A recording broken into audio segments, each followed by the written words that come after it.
गणतंत्र दिवस के अवसर पर हार्दिक अभिनंदन करती हूँ।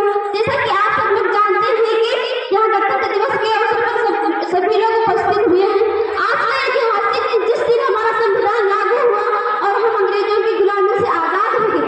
आजादी का मतलब तो वही जान सकता है जो आजादी के पहले रहा हो, जो आजादी के पहले जिया हो। हम तो स्वतंत्र भारत में जन्म लिए हैं, स्वतंत्र में नहीं, स्वतंत्र में खान है, स्वतंत्र में पी है। हमें क्या पता कि आजादी क्या होती, मगर आदरणीय ये जो स्वतंत्रता हमें मिली है इतनी आसानी से नहीं मिली।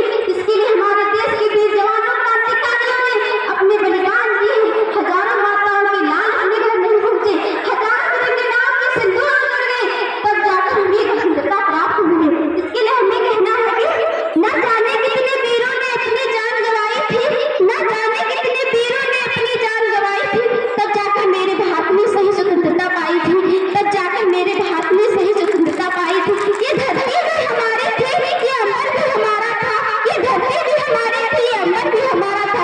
पर ब्रिटिश के शासन में कुछ भी न हमारा था, पर ब्रिटिश के शासन में कुछ भी न हमारा था।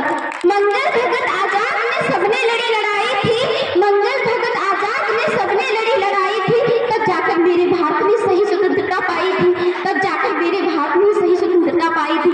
और उन वीरों की बदौलत ही आज हम खुले आसमान में बिना किसी स्वतंत्रता के स्वतंत्र रूप से इस गणतंत्र दिवस का जश्न मना रहे हैं। उनके लिए हमें कहना है कि आओ झुककर सलाम करें उनको, अरे आओ झुककर सलाम करें उनको जिनके हिस्से में ये मकाम आता है, कि आओ झुककर सलाम करें उनको जिनके हिस्से में ये मकाम आता है।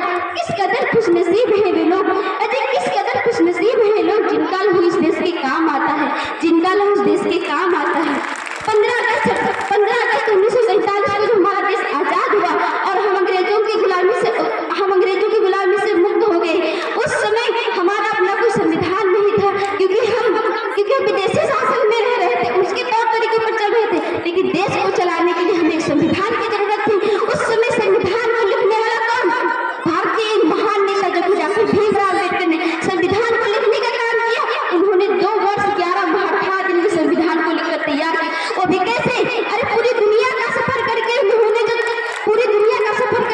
छोटी अच्छी चीजें थी, जो अच्छे यज्ञ थे, उन्हें हिंदुस्तान के संविधान के अंदर दाखिल किया, क्योंकि हिंदुस्तान के अंदर सभी प्यार मोहब्बत से जिंदगी गुजार सके। और उन्होंने सबसे पहले ये बात कही कि all India person are a Indian constitution. Hindustan के अंदर कोई ऊंच नहीं है, कोई नीच नहीं है, कोई छोटा नहीं है, कोई बड़ा नहीं है। इसीलिए हमें कहना है कि सूरज को क्या पता कि चांद क्या होता है, अच्छा सूरज को क्या पता कि चांद क्या होता है, जमी को क्या पता कि आसमान क्या होता है, जमी को क्या पता कि आसमान क्या होता है। जो जिंदगी भर भीख मांग कर खाए, जो जिंदगी भर भीख मांग कर खाए, उसे क्या पता कि संविधान क्या होता है, उसे क्या पता कि संविधान क्या होता है।